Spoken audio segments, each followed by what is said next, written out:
Hello and welcome back. Today's an extension of the last video, which is a further coverage of how to tolerate drought and how to water effectively if you're faced with a hosepipe like we are.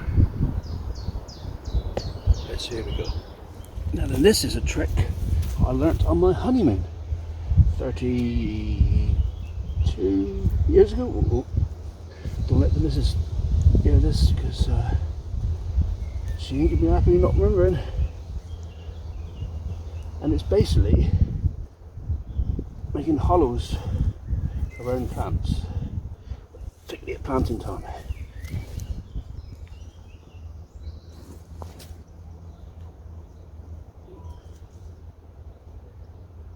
I'm not going to bother these finch beans, they're struggling as it is. And then when you come to water, the water stays where you want it to go, not all over the plot.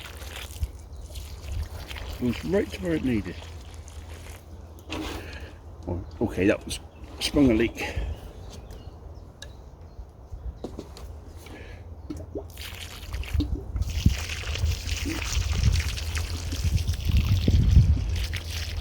It's a technique they use in Madeira, where water is very valuable, to make sure their own crops are very well watered. And as you can see, it works really well. Water where you need it, and then the surrounding soil stays dry, which is not necessarily a problem because it's down the roots that you want the water, not on the surface. It's one of the reasons why hand watering is actually pretty useful if you've got the time. There we are. All watered. Water where you need it, not feeding the weeds in the soil around. Lovely job.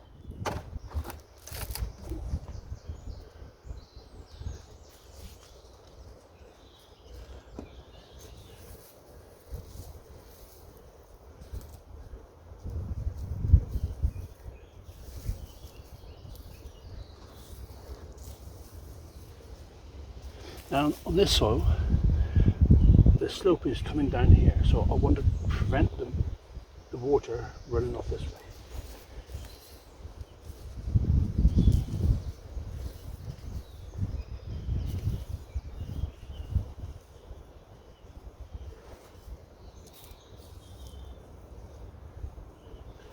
So when you come to water, again, the water goes down to the roots.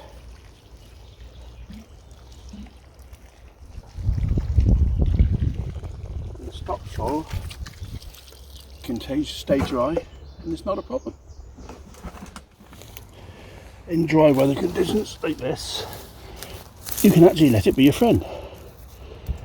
So what I've done is, first thing is hoed off all these small weeds that were getting established. There's another one. Whoops, just anyway. Now once it's dry, nothing's going to germinate in that. So when you plant something like cabbage, you'll find that after a few inches there is moisture. There's moisture down there. That's good. Okay, so it doesn't need much for watering. But when you plant it out, this is cabbage Kellistor. I believe it's the Killerton replacement, which is an absolutely superb cabbage.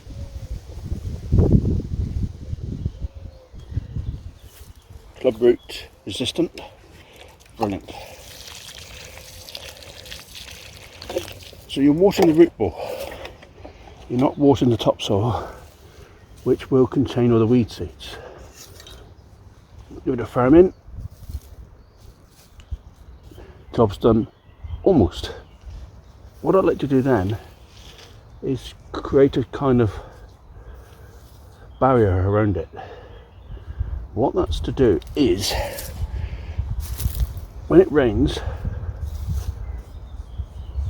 water will, this is on a very slight slope of course, water will come down and pool in, so that it will be more in this area here. And when you water, you'll naturally pool around the root ball not around the soil. So you'll actually let nature do its job by keeping the weeds from germinating in this area. Your root ball of your cabbage will be absolutely fine and wet, and away it goes. Job's a good one.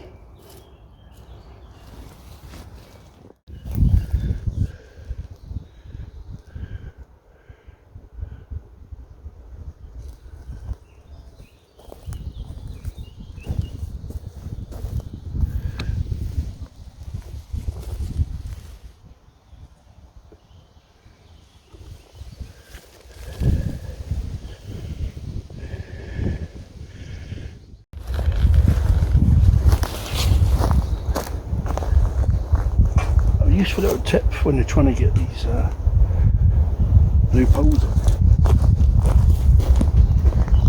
They're quite difficult to get down sometimes. So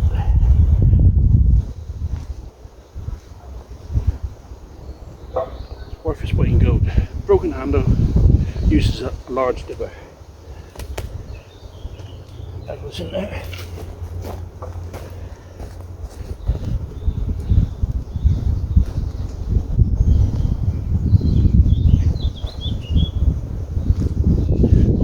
Job's good.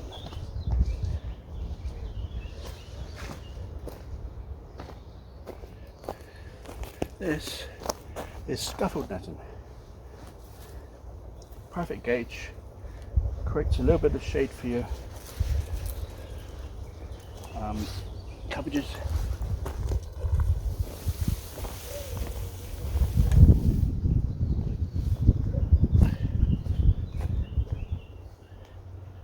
Quite tough. Stands brutes like me stand a little bit.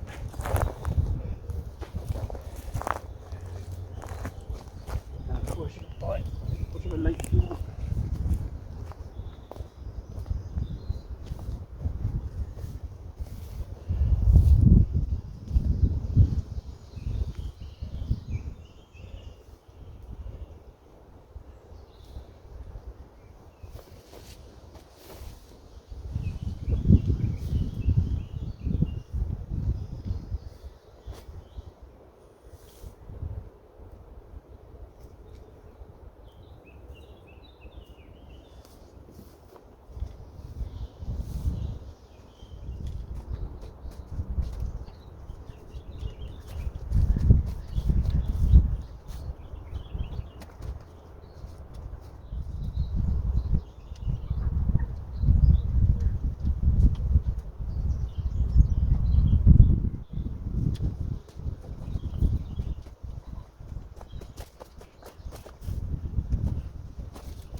don't be afraid of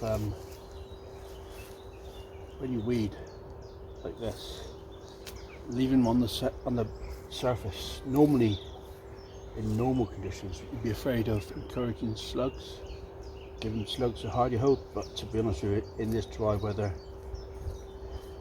A, that isn't going to last very long in the sunlight, and B, the slugs just aren't out at the moment, so which is a good thing. It'll suppress a little bit of moisture loss, give a little bit of nutrients back, tiny amounts. And what else you can do with them anyway? Composting is really ground to hope because there's no materials left.